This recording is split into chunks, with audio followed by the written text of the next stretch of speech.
ये जो ओखला विधानसभा है, आप कह सकते हैं कि मुस्लिम पॉलिटिक्स का ये एपिक सेंटर है दिल्ली का। और खास बात यह है कि यहाँ के जो विधायक रहे हैं अमानतुल्लाह खान, वो काफी चर्चित विधायक रहे हैं।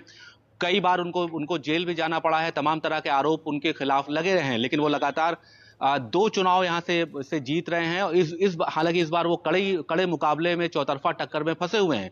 कांग्रेस पार्टी ने यहाँ पूर्व विधायक रहे हैं आसिफ मोहम्मद खान, उनकी बेटी हैं अरीबा खान, उनको अपना उम्मीदवार बनाया है। एआईएमआईएम से जो कैंडिडेट है वो शिफाउर रहमान है। मैं आपको शिफाउर रहमान के बारे में बताऊं कि ये जब यहाँ सीए एनआरसी का आंदोलन हुआ था, ये शाहीन बाग भी इसी विधानसभा क्षेत्र में आता है, और वहीं से इस आंदोलन की शुरुआत हुई थी। और शाहीन बाग का जो आंदोलन था उसमें शिफाउर रहमान को जेल भेजा गया था, उनके खिलाफ तमाम आरोप लगे थे। और एआईएमआईएम ने उनको बाद में टिकट दिया और वो कस्टडी पैरोल पे यहाँ आते थे, यानी 10 बजे आते थे और 5 बजे यहाँ से चले जाते थे। तो ये वो इलाका है जहाँ पे पिछले 10 दिनों से बहुत ही जज्बाती भाषण दिए गए, और बहुत बहुत जो है यहाँ का माहौल आप कह सकते हैं कि राजनीतिक तौर पर काफी उबाल में रहा है।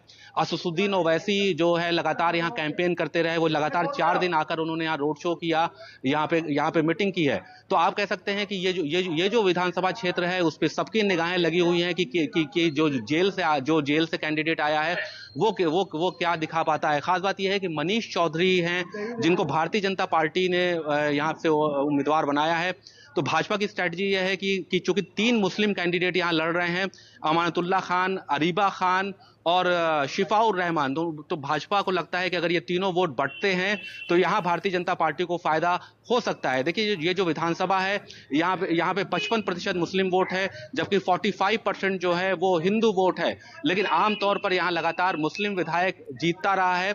अमानतुल्लाह खान से पहले 4 बार परवेज हाशमी यहाँ से विधायक रहे। तो आप कह सकते हैं कि जब से ये विधानसभा बनी है उसके बाद से कोई भी सवाल आपसे और है, कोई मुस्लिम एआईएमआईएम दिल्ली में कुल 12 सीटों पर चुनाव लड़ रही है। 12 सीटों पर अपने उम्मीदवार एआईएमआईएम ने उतारे हैं। ओखला महत्वपूर्ण है, जिसमें आपने कहा कि कई बार असदुद्दीन ओवैसी आ चुके हैं।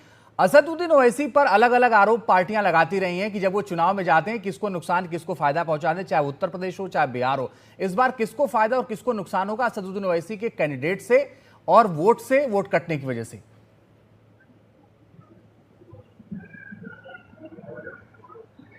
हालांकि देखिए, मैं आपको एक करेक्शन करूं कि असदुद्दीन ओवैसी ने सिर्फ 2 विधानसभा क्षेत्र में अपने उम्मीदवार उतारे हैं।